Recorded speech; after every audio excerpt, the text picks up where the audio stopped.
Hey, what's up, guys? The show will begin right after this introduction music from Truth Vibrations, Slave, and then we'll end the show with some outro music from Gambler Huggins, God's Guts and Guns. Let's get into it, guys. Wake people up and impart this knowledge to them and find out that they just have walls built in front of them. They want to be slaves. I ain't never gonna be a slave. I ain't never gonna be a slave.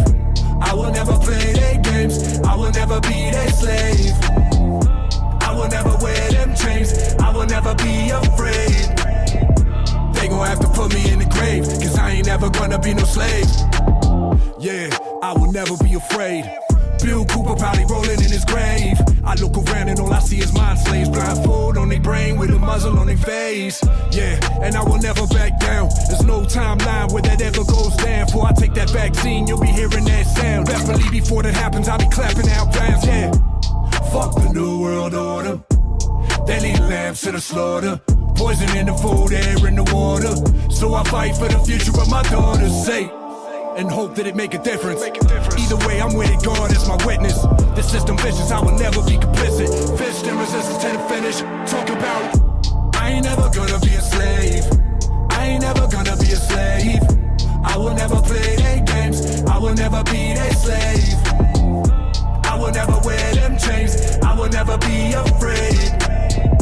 They gon' have to put me in the grave, cause I ain't never gonna be no slave. Yeah, I will never be a slave. Chant down Babylon, tell I'm in the grave. Yeah, I will never be afraid. Spit my last breath in the enemy's face. Stand tall against the wicked. Spiritual warfare, that's how we living. You sleepwalking, you don't even know the difference. The fluoride in your water got you tripping, and I can see it in your vision. You brainwashed by the television. Their propaganda got you under a spell. Living in a mental prison ain't no different from a cell. I'm God body, I'm a vessel for the essence. You can count your money, I'll be counting all my blessings. My head high till I take my last breath in. Fist in the sky till I exit. Talk about, I will never be a slave. I will never be a slave, no way. Never comply, never obey. I ain't never gonna be a slave. I will never be a slave. I will never be a slave, no way. Never comply, never obey. I ain't never gonna be a slave. Sheeple is what they are. They are following the Judas goat right into the shearing pins, and from there they will go to the slaughter, and they will not know that anything is wrong until they smell the blood of the sheeple in front of them.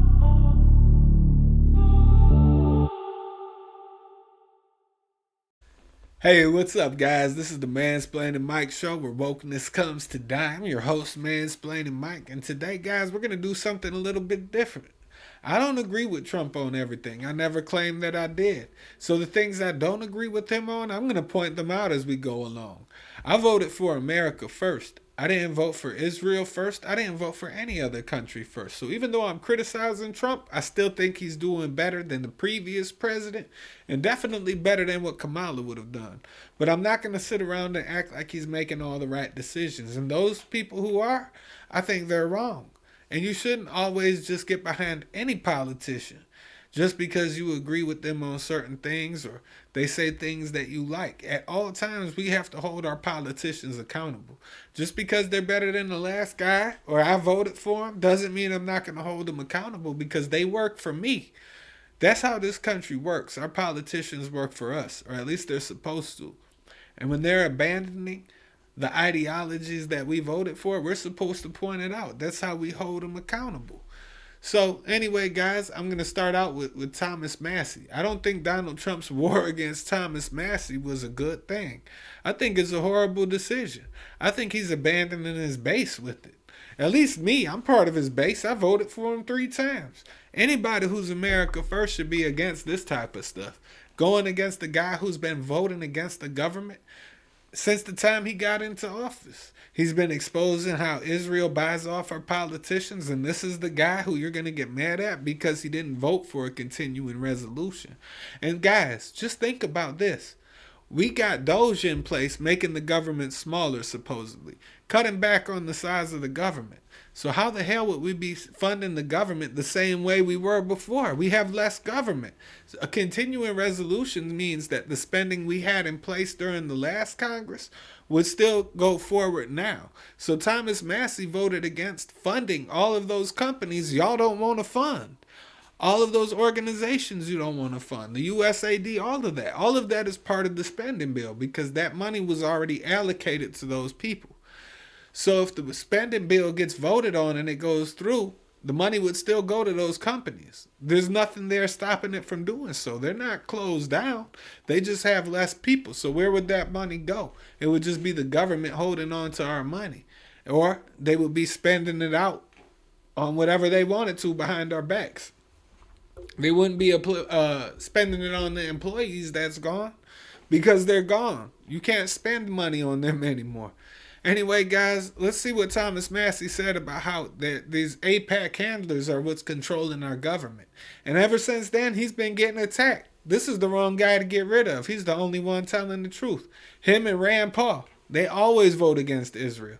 They're the only ones who always stick to their guns and vote for a smaller government. Everybody but me has an AIPAC person. What does that mean, an AIPAC person? It's like your babysitter, your AIPAC babysitter, who is always talking to you for AIPAC. Every member has something like this? I don't know how it works on the Democrat side, but that's how it works on the Republican side. They've got your cell number. They come to D.C., you go have lunch with them. That's absolutely crazy. Why have I never heard this before? Why would they want to tell their constituents that they've basically got a buddy system with somebody who's representing a foreign country? Have you seen any other country do anything like that? It's the only country that does this. They pay for trips for congressmen and their spouses to go to Israel. What's the trip like? You go see the wall. Everybody. See what I'm saying, guys? This is the guy who got attacked because he didn't want to sign the continuing resolution that would have kept money going to all of these crazy places. But you know who did vote for it? Chuck Schumer. Chuck Schumer voted for it because there was a lot of people who were voting for this continuing resolution to keep the funding going to all of these government agencies who you and I think don't deserve our money. That's what we've been saying for the past 5 years. But now all of a sudden, because Donald Trump says he wants it to go through, we have to act like this is a good deal. It's a horrible deal. These government agencies aren't even open anymore, a lot of them. They don't even have the same employees. Trump fired a lot of them. Why would we be sending our money to these agencies that we're supposed to be trying to defund through Doge? And then we're funding Doge too. So we're funding all of them plus Doge. It's going to raise the debt ceiling, not drop it. I'm glad somebody voted against it. But you see who voted for it. So he voted against it, and who replaced Thomas Massie? The biggest swamp creature of them all, Chuck Schumer. So that's who was for it. It was Chuck Schumer. And then we got to talk about other stuff too, like how Donald Trump is now trying to lock protesters up. That's not what he ran on, guys. Not when he was talking to his base. Maybe when he was talking at some weird little events or something, he was saying that he would deport people for not agreeing with Israel. But he wasn't saying that to his base. Let's take a look at what Trump said at his CPAC speech. Research about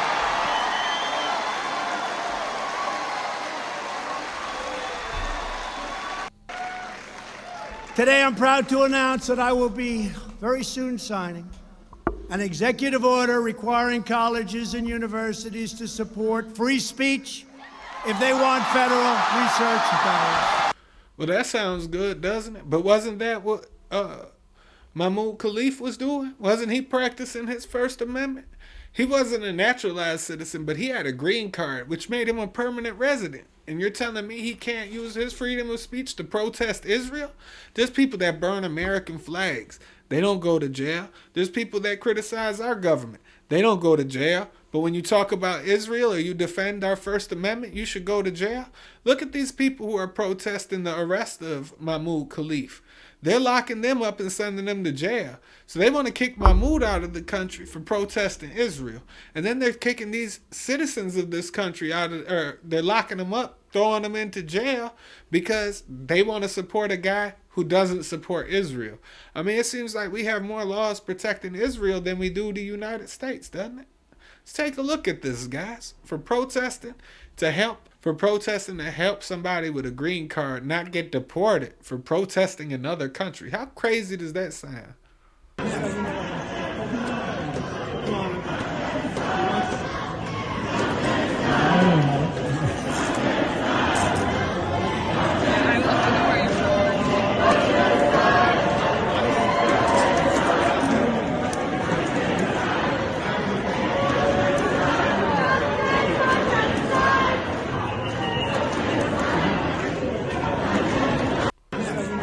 Now, even during the BLM riots, they weren't arresting people. This all started during the Democrats on January 6th.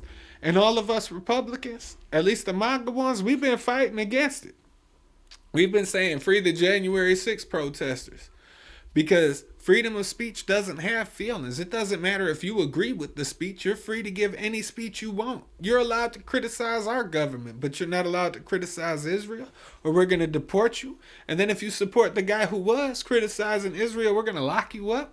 What does that sound like? That sounds like First Amendment violations to me, guys. I don't agree with it. Let's see what the press secretary had to say about the situation. I think it was worth the dignity of this room to bring that pro-Hamas propaganda. But that's what this individual distributed on the campus of Columbia University. And this administration... Last question here on Mahmoud Khalil. Does the administration believe that it needs to charge a green card holder with a crime to be eligible for deportation? Well, in fact, Secretary Rubio reserves the right to revoke the visa of Mahmoud Khalil, and I'm glad you brought... He didn't have a visa, he had a green card. A visa is different than a green card. A visa is like temporary citizenship. You're just here to go to college or whatever. But when you get a green card, that means you're a permanent resident and you're on your way to becoming a naturalized citizen. You just have a little bit more paperwork to do. And a little bit more time you might have to spend in the country. But as far as what she's saying that he had a visa, that's untrue. This up. Under the Immigration and Nationality Act, the Secretary of State has the right to revoke a green card or a visa for individuals who serve or are adversarial to the foreign policy and national security interests of the United States. Yeah, but Hamas never even attacked us. I mean, let's just be honest. She's saying he's pro-Hamas. That probably means pro-Palestinian. But Palestine or Hamas, they never attacked United States citizens. But Israelis have. They did it with the USS Liberty. And let's just face it, guys. We know they were pretty much responsible from 9/11 for those dancing Mossad agents that were arrested outside of it. So they killed thousands of Americans in that. And then you got to look at how they got us into a war with Iraq. I mean, they lied about the weapons of mass destruction. So how many thousands of lives died because of the lies of Israel? Of America. And Mahmoud Khalil was an individual who was given the privilege of coming to this country to study at one of our nation's finest universities and colleges. And he took advantage of that opportunity, of that privilege, by siding with terrorists, Hamas terrorists who have killed innocent men, women, and children. This is an individual who organized group protests that not only disrupted I remember those BLM group protests that disturbed people on college campuses. There was white kids terrified for their lives. I'm not saying that black people in general are bad, but the ones who are protesting making white kids seem scared. Why didn't they go to jail? If you're going to lock up Mahmoud for protesting Israel, why aren't you locking up the BLM protesters? Because they're scaring the white students. You're saying Mahmoud was scaring the Jew students. What are Jewish people? They come before white people or something? And what about the separation of religion and state? We're just getting rid of that now? Forget the Constitution. That's crazy. This is the same thing the Democrats did during January 6th. Locked up a whole bunch of protesters. I wouldn't put up with it when the Democrats do it. And I'm not going to sit back and be silent when Trump does it. Even though I voted for him 3 times and I told everybody else to. That means I'm a Trump supporter. I'm not going to support this decision, though. I support Trump. I don't support these decisions. College campus classes and harassed Jewish American students and made them feel unsafe on their own college campus, but also distributed pro-Hamas propaganda, flyers with the logo of Hamas. That is what the behavior and activity that this individual engaged in. And well, let's see those flyers. Why don't they show us the flyers? Why don't we get to see these pro-Hamas flyers? I mean, if you're going to say the guy need to be deported, I want to see the proof. I want to see why. I want to see the flyer, if that's the excuse. Have those flyers on my desk. They were provided to me by the Department of Homeland Security. I thought about bringing them into this briefing room to share with all of you, but I didn't think it was worth the dignity of this room to... That's like those videos from October the 7th with the babies' heads chopped off. The babies' heads weren't chopped off. That didn't happen. And all the rape videos, remember we kept hearing about the rape videos? They never surfaced. None of that stuff was true. Just like what she's doing now. They're just pushing more propaganda, but from another side. I don't support propaganda coming at me from either side. That's not how I'm cut, guys. Bring that pro-Hamas propaganda. But that's what this individual distributed on the campus of Columbia University. And this administration is not going to tolerate individuals having the privilege of studying in our country and then siding with pro-terrorist organizations that have killed Americans. We have a zero tolerance policy for siding with terrorists, period. Well, then we shouldn't be siding with Israel, because that was definitely terrorism when they killed American citizens when they attacked the USS Liberty. And Candace Owens is talking about it too. I'm glad I'm not the only person on the right who's talking about this. This isn't really a right-left issue. It's a constitutional issue. And I try to consider myself a constitutionalist. I mean, I went the MAGA route with Trump, but honestly, I'm more of a constitutionalist than any of that. We just need to follow the Constitution and what it says. We can't violate people's rights. And the Founding Fathers had a vision for this country that did not involve foreign entanglements. Washington said it during his farewell address. James Madison said it. Thomas Jefferson said it. James Madison, everybody. There was about 8 different founding fathers. The Founding Fathers warned us about this type of stuff. The Founding Fathers warned us about this type of stuff, where we're taking up for foreign countries and we're locking up our citizens. It's called foreign entanglements. Washington warned us to stay out of them, guys. And I think we ought to do that. So did Thomas Jefferson, James Madison, Benjamin Franklin, Anthony Hamilton. I mean, this is stuff you guys have to look up. It's important information. I mean, it's not just about backing up Donald Trump. You got to back up the Constitution, no matter who ends up the president.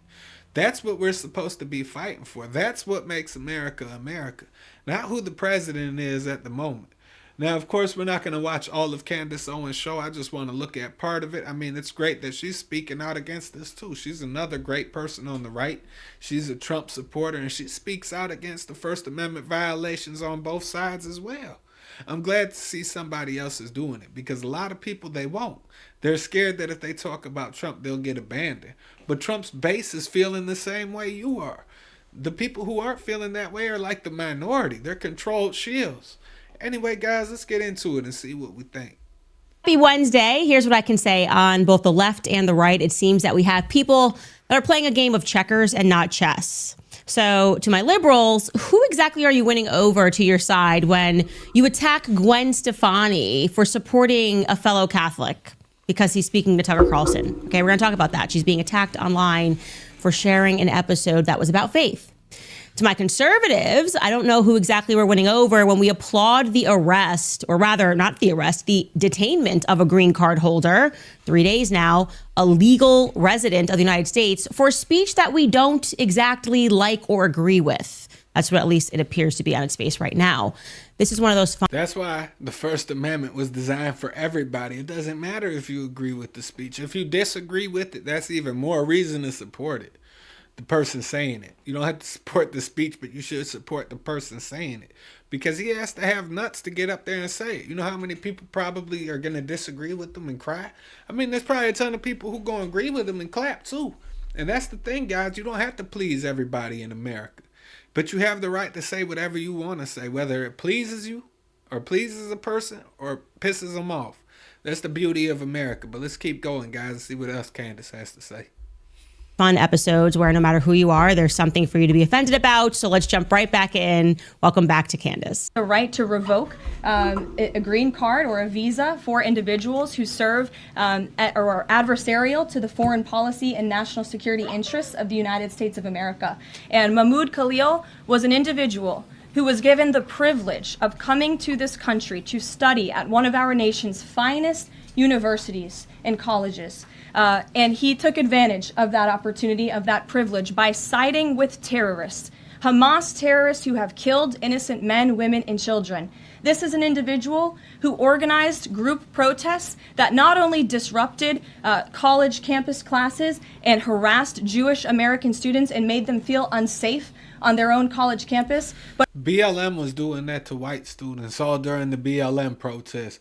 But none of them were locked up, and none of them were deported to any other countries. But also distributed pro-Hamas propaganda, flyers with the logo of Hamas. That is what the behavior and activity that this individual engaged in. And I have those flyers on my desk. They were provided to me by the Department of Homeland Security. I thought about bringing them into this briefing room to share with all of you, but I didn't think it was worth the dignity of this room to bring that pro-Hamas propaganda. But that's what this individual distributed on the campus of Columbia University. They won't show you. You just gotta believe what they say. That's a problem to me. That's the same thing the Democrats were telling me to do. I'm not gonna do that. And this administration is not going to tolerate individuals having the privilege of studying in our country and then siding with pro-terrorist organizations that have killed Americans. We have a zero tolerance policy for siding with terrorists, period. Okay, so she, again, is not saying that Mahmoud himself distributed or that he even created the pro-Hamas material that we aren't allowed to see because it would be beneath the dignity of the office. But rather, he helped to organize a protest. And these groups, some people that were in these protests, then harassed Jewish students. They have not been arrested, or maybe they have been arrested. That's not clear. They distributed materials that she says are pro-Hamas propaganda. Someone within the group did that. Again, why aren't we arresting and using those individuals to set an example? So I would be very comfortable with that. But she also reminds us in the beginning that it is the Secretary of State that has the right to revoke a green card for any person that acts against the national security and foreign interests of the United States. So the argument is essentially, just to make this clear, terrorism is in the eye of the beholder because it's going to change. The definition of terrorism and the definition of what are our national security interests, that's going to change from administration to administration. And that is what makes me so uncomfortable about this. And I want to explain that and also to offer something to you guys that is quite personal, but it is why I am just so enraged about this because no one understands how slippery that slope can get better than me, okay? First and foremost, I am not immune from this discussion. Let's not forget I married an immigrant, okay, who, like me, supports Donald Trump, who has supported Donald Trump through 3 elections now. I supported him too. Don't forget that, guys. I don't hate Trump. I hate his behaviors right now. I hate that he's locking people up for protesting Israel and violating the First Amendment. But it wasn't him. It was Rubio. We got to remember that. Maybe Trump will turn on Rubio. We've seen him fire people from his administration before. This would be a good way to set an example. We attended many Trump rallies, many Trump speeches. And there's one day that I will never forget. And that day is January 6th, 2020, because there is something that happened that sent a chill down my spine. Okay. On that day, I was 9 months pregnant living in Washington, D.C. I was actually overdue.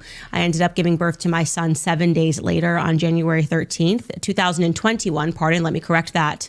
And I lived just a couple of blocks away from the White House where Trump was due to speak. This, Save America, Stop the Steal, this whole thing that was gathering. All of our friends were going to hear him speak.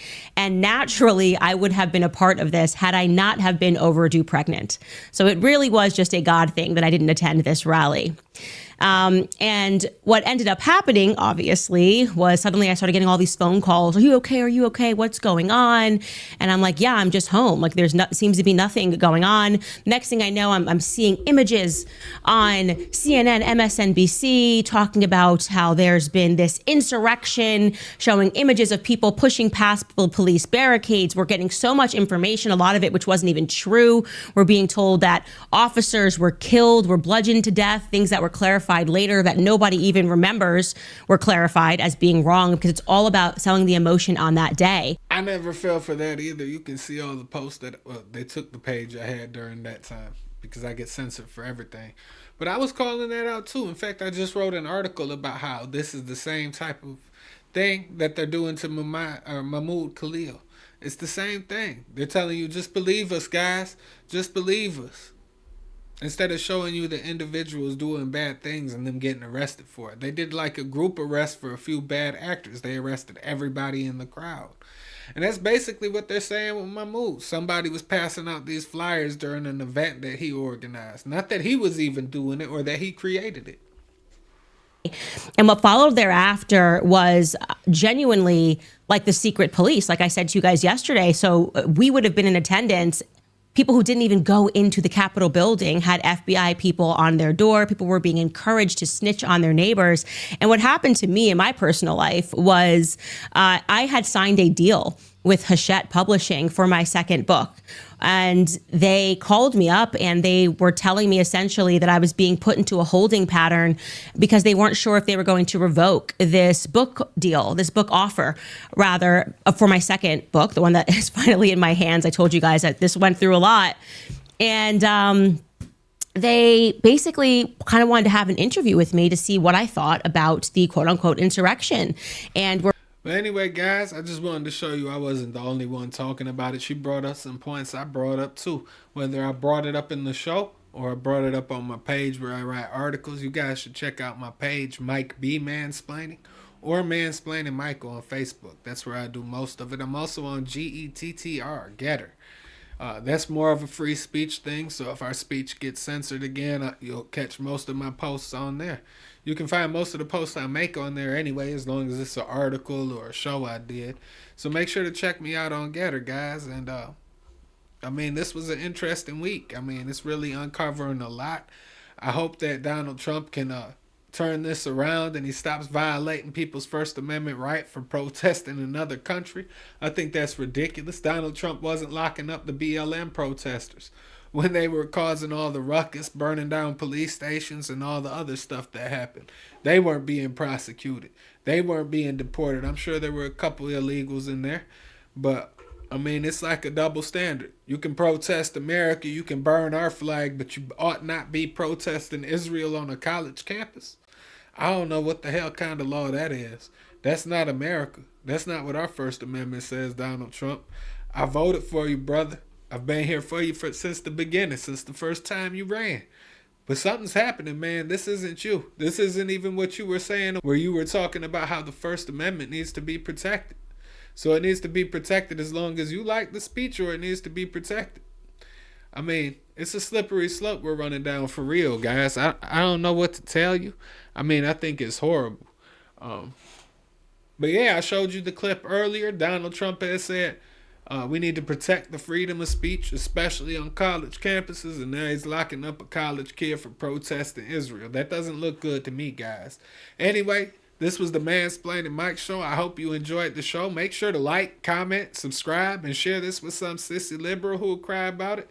And I guess this isn't even really directed towards only liberals. Share this with some sissy who will cry about it, period. I don't care what party they're with. And I'll catch you guys on the next one. I'm out, guys.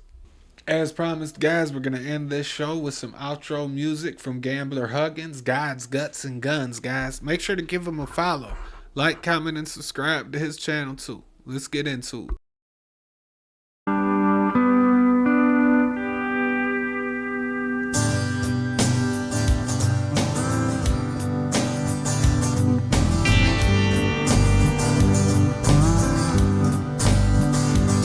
We got a left-wing communist infection, wide open border with no protection. Main Street media cover up connection, lying to the people and stealing their election. If it weren't for the NRA, wouldn't even be a USA. It's God's guts and guns that keep America free. We need a not so subtle truth injection.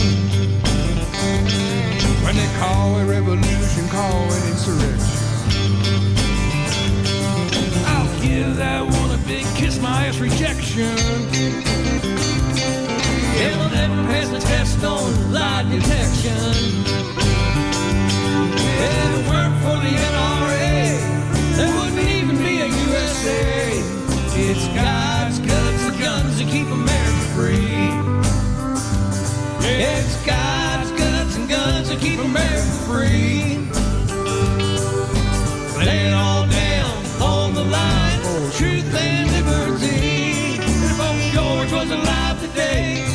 be a member of the NRA.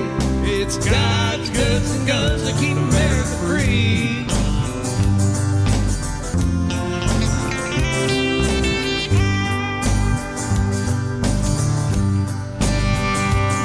They turned the DOJ into a weapon and pointed it straight at the opposition. They took all the patriots and threw them in jail. And let the thugs out of prison without any bail. Yeah, if it weren't for the NRA, there wouldn't even be a USA. Cause it's God's guts and guns to keep America free. We gotta stop right now and look and see what the left wing has done to our country. And the only thing to stop them is just you and me. But are we the people guaranteed? From the Minutemen to the Marines and every fighting soldier in between, it's God's guts and guns that keep America free. Yes, God's guts and guns that made America free. Laying all down on the line for truth and liberty. If old George was alive today, he'd be a member of the NRA. It's God's guts and guns that made America free. It's God's guts and guns that keep America free. We gotta stop giving money to countries that hate us. Flip the bird to the United Nations.